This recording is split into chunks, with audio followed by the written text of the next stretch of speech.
So here I'm just digging out the sole to give this horse a little bit more sole depth and clearance to the ground. He is very flat-footed. I'm also digging out any bacteria, like in the white line, the hoof wall, or the frog. So here I'm trimming out the frog, and in that corner there, he had a abscess.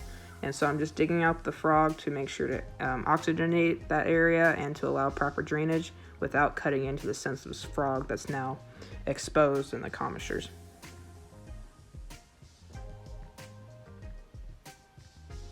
So here I'm digging out those corns a little bit more. You don't want that invading the bars or the hoof wall, pushing them out of the way and causing the foot to become impacted. And here I'm just leveling it off. I'm not going to do a nipper run because this horse's foot is already so flat. It's not necessary. These flat-footed horses, when they grow any hoof, it just turns into flare and grows straight out. And so you want to make sure to bring back that flare really well every time. And most people look at this hoof and say it really doesn't need to be trimmed yet, but it really does, because when the flare gets too long, it'll actually pull the hoof wall away from the sole, creating gaps in the white line, and then that hoof wall will start to break off, and when that breaks off, it puts the horse straight on his sole, and that causes sole soreness, and then the cracks from the breaking will open up the horse to develop some hoof wall infections like white line disease.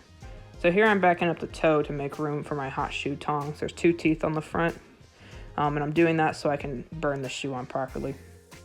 For the burn on, I want to burn it really level and even. I get a full burn all the way around the outside. That kills any bacteria that's on the foot and make sure that the hoof is 100% level. So here I'm just trimming out the sole to make sure it's not going to be touching the shoe, so we don't want him to get any sole bruises. So some people might think I'm crazy shoeing this horse without any chaps on. I do not recommend shoeing a horse without chaps on, whether or not you're a farrier or going to be doing it by yourself. It's not safe. However, I have a way of doing things that keeps me from getting a nail in my leg.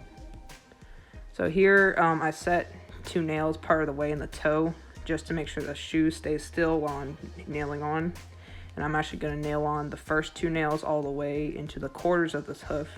And that helps keep it from sliding around too much. If I nailed straight into the toe, the shoe would back up too much and then I have to reset it. And so now I'm just setting that other quarter nail. Once I'm done with that one, I'm going to set in some toenails.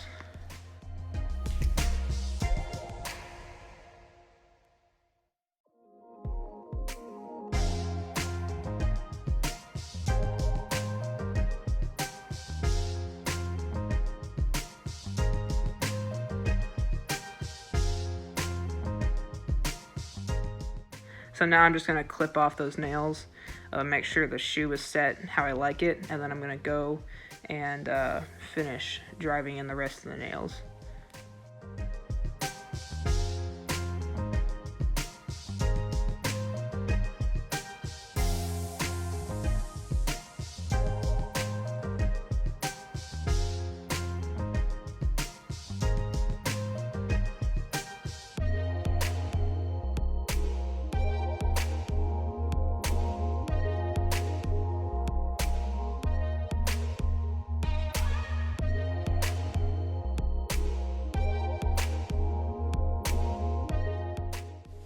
So I'm actually about to box the nails, and I'm doing this with the head of my nippers instead of an actual boxer because I lost my boxer. I do not recommend that you use your nippers for this. You'll ruin them. So here I'm going to clinch the nails.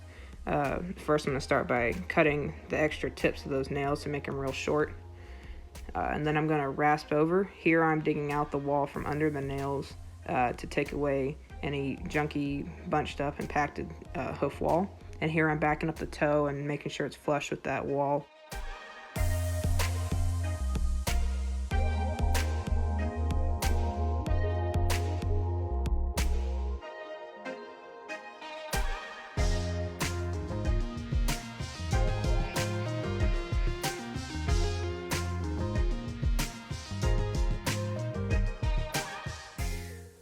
And now I'm going to clench these nails.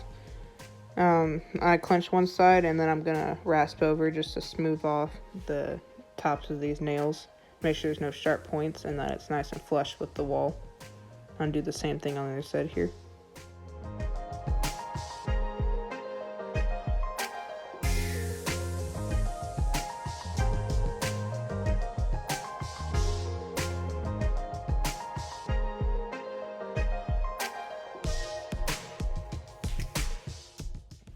And there's the finished product.